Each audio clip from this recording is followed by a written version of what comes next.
We've been talking about genetically modified foods and modified people, such as Rachel Dolezal, who portrayed herself falsely as a black for many years now. And the embattled president of the Spokane chapter of the NAACP, where else but Spokane, said today she's stepping down from her post.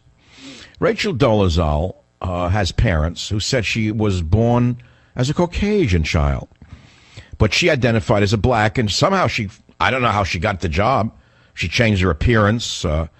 She's an assistant professor of Africana Studies, don't you know? And she said it is with complete allegiance to the cause of racial and social justice and the NAACP that I step aside from the presidency and pass the baton to my vice president, Naima Quarles-Burnley. And then she went on, and she's a part-time professor in the Africana Studies program at Eastern Washington University, real high on the totem pole there. But she came under fire after her parents revealed last week that she was pretending to be a black woman. On Monday, her parents accused their daughter of telling lies and attempting to, quote, destroy her biological family. Her mom, Ruth Ann Dolezal, told ABC's Good Morning America she was obviously misrepresenting herself. We did not pursue exposing her. It was only after the press came to us that we were willing to answer their questions. So, I mean, this raises the bigger question. A few weeks ago, we had a man pretending to be a woman, and the media said, well, if he feels like a woman, he's a woman trapped in a man's body. There's no such thing as a man and a woman. He's a cisgender. Cis-transgender. Cis whatever he is. He's whatever he wants to be. There is no truth anymore. Obama pretends to be president. He is president. That's all. Al Sharpton pretends to be a civil rights activist. Well, he is a civil rights activist. Are you crazy? This doesn't bother you? Now, it raises the larger question of, isn't it time for the NAACP to reevaluate its mission, to move on? We, after all, have a black president, a black attorney general, hundreds, if not thousands, of black folks in the government running the operation. The National Association for the Advancement of Colored People, in an age when we have a black president and a black attorney general and so many folks of African heritage in government, I think that the NAACP has completed its job. They've done their job. And I think that this is the time for them to consider moving on to something else. And moreover, if you look at her resignation letter, you see it's communism through and through. The rhetoric is racial and social justice, police brutality, biased curriculum in school, health inequities, you know, the usual rubbish you've heard from the left. And she says, while challenging the construct of race, what? She's challenging the construct of race. So she's denying a thing as race altogether. Well, then it goes to my argument that the NAACP should dissolve itself. In other words, if there is no race, according to Rachel Dolezal, then why do we need a national association for the advancement of a specific race? And we should dissolve La Raza. You know, La Raza, the brown supremacist movement that's dictating an immigration policy in America. If there's no race, then dissolve these groups. WJR in Detroit. Bev, you're on the Savage Nation. Hi, Dr. Savage. To call in. I think that you might be a little quick in judging that lady because you just made the comment, if a woman feels like trapped in a man's body, why can't you accept the fact that this lady has dedicated her life to black this, black that in fact she is not convinced that she is a black woman trapped in a white body? I mean, it sounds... I understand you're pulling my leg, but she was born as a Caucasian woman. That's the point. And she faked being black. She said she was born as a black lady. But, okay, her parents narked on her because of the fact they were embarrassed. Isn't the same difference if you find out your kid is... Whoa, what do you mean the parents knocked on her? What kind of statement is that? What kind of illiterate statement is that? Her parents knocked on her. The parents were fed up with her lies. If she identified as a black person and wanted to volunteer or work for the NAACP, fine. But she didn't do that. She said she was born of African heritage. Doesn't that offend you? Actually not. I have a friend that's into genealogy, and according to her, every one of us has a black woman trapped. Here we go again, right? We're all related to Lucy. I get it. That's irrelevant. Okay, but if your argument is true, then why do we need the NAACP? If we're all one race, then why do we need one advancing one race only? Why don't they dissolve the NAACP? National Association of Advancement of Colored People? I think that's offensive if we're all one race. So do I. You know what I think would be... Oh, so you agree that the NAACP should dissolve itself? No, listen. I think well, that's what you just said. You just agreed with me. You just knocked yourself. I'd rather she stay in the position No, wait a minute. You just knocked yourself. You agreed with me that if there is no race, there's no need for an organization that is single-mindedly pushing only one race. Isn't that what you just said? I totally agree with you on that. All right, so you knocked yourself then. You just knocked yourself. Thanks for the call. I appreciate it.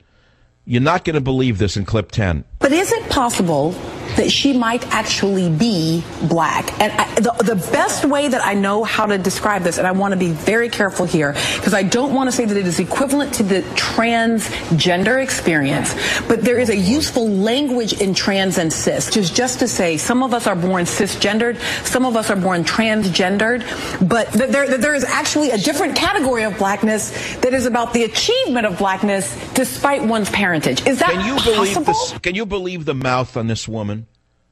Do you know what an insult that is to an African-American person? To say they are the equivalent of a transgendered person? And that you don't actually have to be of African heritage to consider yourself African-American because you feel black, you are black? Do you have any idea how sick this is? Do you have any idea what this is, really? I'm not going to get that excited over it. I know what this is.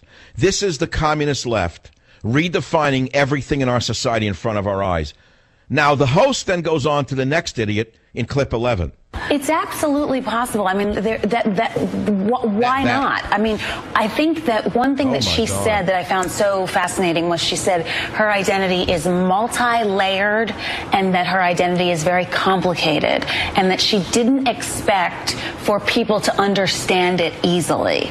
Now, why would Bill Gates be associated with such sick people as this, such low IQ people, such race baiters as this? Why would Microsoft fund NBC? I could see why Phil Griffin is still there.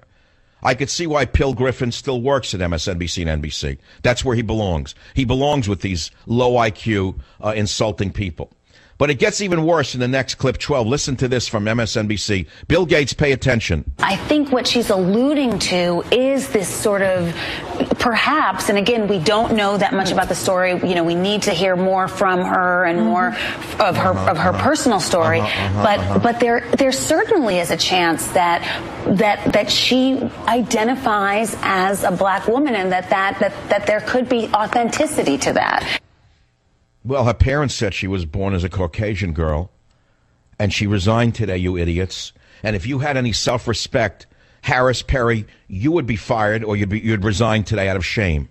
And your guest would never be allowed anywhere in the media again. I'll be right back. Look, the bottom line is that this Rachel Dolezal has exposed a real problem in this society.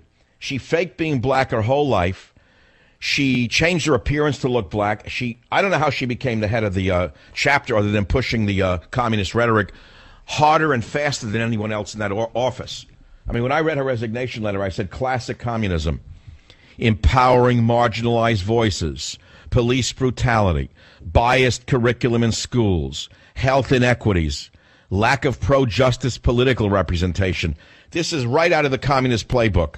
And that's how she got to be the head of the NAACP in Spokane. It's more about that than it is about the NAACP in general.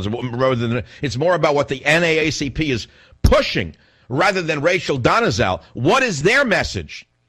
What is their modus operandi? Where do they want this society to go? Are they using race as a weapon to push the communist rhetoric, the communist platform? That's the real question, isn't it? So don't fall for it. Don't let the left turn you against all immigrants, because what they're trying to do is turn you into the image of a racist, which brings us to the second topic, which I never got to, which I think is very important, which is the issue of the fake black person at the NAACP in Spokane. This is an amazing story that a woman could get away with this for so many years. And finally, she quits today. Discovered she lied about her race for years, including changing her appearance to appear more ethnic.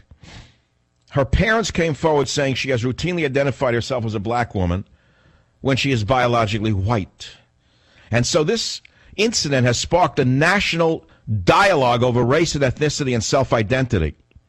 And I've got to read for you her resignation letter, which is such a crock of garbage. But it really brings to question the whole issue of racial politics, using race as a weapon, the Black Caucus, the NAACP. Isn't it time for them to consider moving on? After all, don't we have a black president? Don't we have a black attorney general 2 in a row now? Don't many members of our government, aren't they folks of African American heritage? Why keep pushing this revolutionary rhetoric about racial and social justice, police brutality, pro-justice political representation, empowering marginalized voices? Why keep pushing it? Why? Because the white people are pushovers. Because basically the white people are nice people. They're polite people. They're good people. And they're busy making a living and making society a better place for themselves and their family. In order to engage in this, they don't have the time. But there are probably thousands of Rachel Dolezals out there who are not faking their race, but faking their rhetoric. Al Sharpton is a classic race hustler. Jesse Jackson has made a fortune as a race hustler his whole life, in my opinion. They're not alone, though. There's an entire industry of race hustlers out there who keep pushing the big lie, even though we have a black president, a black attorney general, etc. And so you have to look at this. It's a very big story. The fake black has quit as the head of the NAACP in Spokane because she failed black. Just as we had a fake man pretending to be a woman and the media literally gushed all over him, here we had a woman who was born white, lied when she signed up for the job at NAACP. I don't know how she got the job, but she faked being black, and she pushed the black liberation movement, the fake social justice movement, all the communist garbage that you've been putting up with from this organization, and those like it, have come from fakers like her who are doing it for personal gain. You heard me. They're using race as a weapon against America, and frankly, you have to stand up and speak out about it. Rachel Dolezal quits as head of the NAACP in Spokane, and she says, it's not about me. She faked being black. She changed her appearance to appear more ethnic. She lied about her race for years. She was outed by her parents. Her estranged parents came forward saying she has routinely ID'd as a black woman when she's biologically white. So what is this about race and ethnicity? And there's a bigger question here. Is it time for the NAACP to move on? We have a black president. We have a black attorney general. We have blacks running middle-level government in the United States of America. What is the purpose of the NAACP? That's the real question here. And there's another question. What a racket. Wait until I read to you her resignation letter. You'll see what these leftists really are. A revolutionary using race as a weapon against the middle class in America.